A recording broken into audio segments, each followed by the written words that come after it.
Bismillahirrahmanirrahim. Assalamualaikum warahmatullahi wabarakatuh.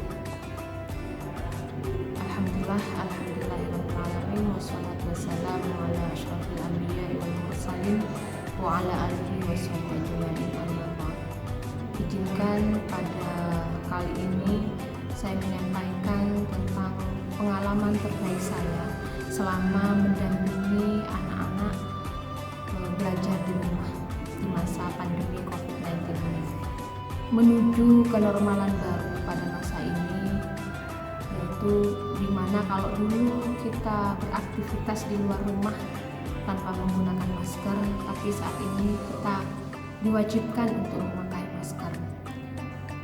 Begitu pula ketika dulu kita mengadakan sebuah kegiatan dengan kerumunan banyak orang, maka saat ini tidak boleh, harus ada jaga jarak dan tidak diperkenankan untuk banyak orang. Ketika dulu kita mencuci tangan kalau mau makan saja, tapi pada masa pandemi ini setiap aktivitas kita di luar rumah harus mencuci tangan.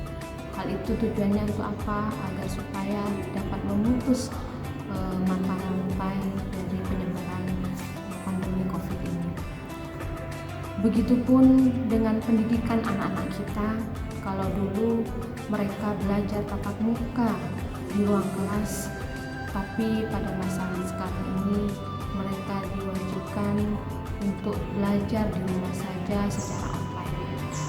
Tentunya hal ini menjadi sebuah tantangan bagi saya sendiri sebagai orang tua dari anak-anak saya, karena di samping saya sebagai karyawati juga harus mengurus rumah tangga dan mendidik anak sekaligus. Tapi itu tidak menjadi kendala bagi saya, karena saya berpikiran bahwasanya ini adalah saatnya saya lebih dekat dengan anak-anak saya. Dibutuhkan sebuah kesabaran memang untuk mendidik anak selama pandemi ini, karena pendidikan orang tua itu akan berbeda dengan pendidikan seorang guru. Mereka secara profesional sudah lebih berpengalaman daripada saya sebagai orang tua yang hanya sebagai karyawati saja.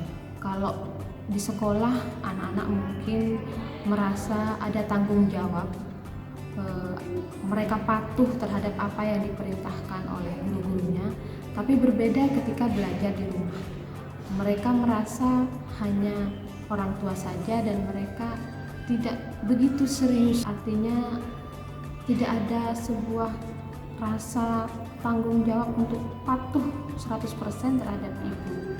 Jadi disinilah letak kesabarannya seorang ibu memberikan edukasi terhadap anak-anaknya, baik tentang bagaimana belajar di rumah agar mereka itu mendapatkan pengetahuan yang lebih, ataupun bagaimana menjaga kebersihan lingkungan agar mereka tetap menjadi anak-anak yang patuh terhadap protokol kesehatan.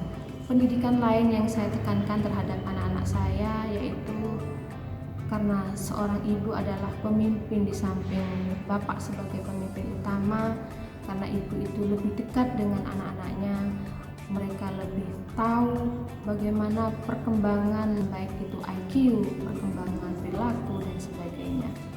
Oleh karena itu, ibu menjadi role model bagi anak, dalam artian keteladanan seorang ibu dalam mendidik anak-anak itu sangat penting. Karena kalau ibu tidak meneladani perilakunya yang baik di rumah tangga, maka anak-anak akan contoh orang lain di luar sana. Contoh misalkan berjemaah sholat 5 waktu pada tepat waktu, atau mengaji setelah ba'da sholat, itu kita lakukan agar anak-anak kita meniru apa yang kita lakukan.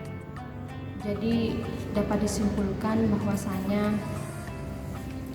peran orang tua, terutama ibu di sini, merupakan ujung tombak bagi anak-anaknya menjadi anak yang baik, menjadi anak yang cerdas, anak yang soleh dan solehah. Tidak hanya pengembangan komunikasi saja yang dibutuhkan, akan tetapi pengembangan dari akademik anak juga sangat dibutuhkan. Mungkin itu yang bisa kami sampaikan, pengalaman terbaik bersama anak-anak selama belajar di rumah. Sekian dari kami, wabillahi taufiq wal hidayah, wabillahi wal hidayah.